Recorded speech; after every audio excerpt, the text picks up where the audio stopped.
Welcome to 9 vibes. కొండ విశ్వేశ్వర్ రెడ్డి తెలుగు రాజకీయాల్లో ఇప్పుడు ఆయన పేరు తెలియని వారుండరు. 3 పార్టీలు మారిన లైమ్ లైట్లో ఉన్నారు. అటు రాజకీయ కుటుంబం, ఇటు వ్యాపార కుటుంబం కావడంతో ఆయనకు తెలియని వారుండరు. ఆయన మాట తీరుతో ఆయన ఫేమస్ అయ్యారు. ముందు వెనుక చూసుకోకుండా మాట్లాడుతున్న ఆయన వల్ల బీజేపీకి తలనొప్పులు వస్తున్నాయని చెబుతున్నారు. ఏం చేయలేక ప్రస్తుతానికి వదిలేశారని అంటున్నారు. ఏమా కథ తెలుసుకుందాం పదండి. చేవెళ్ళ ఆయన నేటివ్ ప్లేస్. అక్కడే ఒకసారి గెలిచారు, మరోసారి ఓడిపోయారు. ఇప్పుడు మళ్ళీ పోటీ చేస్తున్నారు. ఆయన బీఆర్ఎస్ తరపున గెలిచారు, కాంగ్రెస్ అభ్యర్థిగా ఓడిపోయారు. ఇప్పుడు బీజేపీ క్యాండిడేట్ గా బరిలో దిగారు. అంటే ముచ్చటగా 3వ పార్టీ అన్నమాట. రాజకీయ నాయకులు పార్టీలు మారడం మామూలే.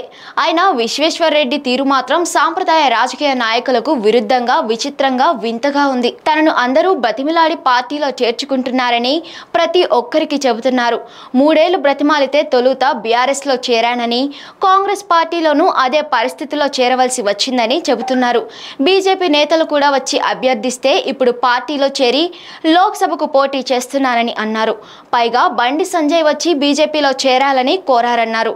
తాను చేవెళ్లలోనే ఉన్నానని, పార్టీలు తన దగ్గరకు వస్తున్నాయే తప్ప తాను వెళ్లడం లేదని ఆయన చెప్పుకోవడం ఇప్పుడు తెలంగాణ రాజకీయ వర్గాల్లో చర్చానీయాంశమైంది. విశ్వేశ్వర్ రెడ్డి ఏ పార్టీలో ఉన్నారో ఆయనకు అర్థమవుతుందా అన్నది ఇప్పుడు పెద్ద ప్రశ్నే అవుతుంది.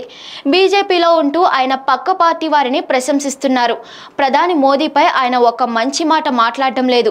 పైగా ఏం చేయాలో కూడా పార్టీ నేతలకు ఆయన శుద్ధులు చెబుతున్నారని ఒక టాక్. కొండకు సీఎం రేవంత్ అంటే ఇష్టమట. ఆయన ఉంటేనే కాంగ్రెస్ గెలుస్తుందని అప్పట్లో హస్తం పార్టీ పెద్దలు చెప్పారట. తన జోస్యం కరెక్ట్ అయ్యి రేవంత్ సీఎం అయ్యారట. ఇప్పుడు కూడా రేవంత్ మంచి సీఎం అట. జాగ్రత్తగా పనిచేస్తే రేవంత్ తెలంగాణను ముందుకు తీసుకెళ్లగలరట. ఇవన్నీ ఆయన కాంగ్రెస్ లో ఉండి మాట్లాడడం లేదు, బీజేపీలో ఉంటూ వదులుతున్న డైలాగ్స్. పైగా లోక్సభ ఎన్నికలు ముగిసిన తర్వాత రేవంత్ ను కలిసి అభినందిస్తానని కూడా కొండ విశ్వేశ్వర్ రెడ్డి ప్రకటిస్తున్నారు. ఇలాంటి మాటలు అధిష్టానం వరకు తక్షణమే వెళ్ళకపోయినా స్థానిక బీజేపీ నేతల్లో మాత్రం టెన్షన్ కు కారణమవుతున్నాయి. మనోడు వాళ్ల పక్షాన మాట్లాడడం ఏంటని పార్టీ పెద్దలు తలలు పట్టుకుంటున్నారు. చెబితే వినే రకం కాదని తెలుసుకుని వాళ్ళు మౌనం వహిస్తున్నారు. ఆయన కదిలిస్తే పార్టీకి వ్యతిరేకంగా ఏమైనా మాట్లాడితే కొత్త సమస్యలు వచ్చి పడతాయని బీజేపీ తెలంగాణ శాఖ మౌనరాగాలు ఆలాపిస్తూ కుమిలిపోతుంది. పార్టీ అభ్యర్థి తమ రాజకీయ సంస్థ విధానాలను ప్రతిబింబించాలి, ప్రత్యర్థులను విమర్శించాలి.